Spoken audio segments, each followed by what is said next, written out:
Take a baking dish, add some peppers, green chili. These are large ones, they are sweet. You can use the smaller ones that are spicy. 1 white onion and garlic. Drizzle about 2 tablespoons of olive oil on them. A teaspoon of paprika. Coat the vegetables. Take your air fryer basket.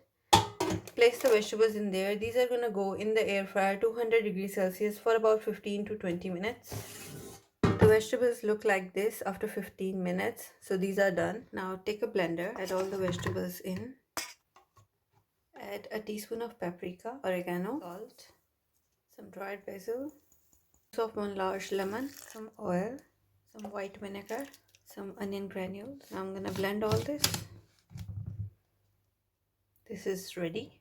I'm using 5 chicken legs. Pour the marinade over the chicken. Coat the chicken with the marinade. So the chicken is coated really well in the marinade. I'm gonna let it sit in the fridge for about 2 to 3 hours.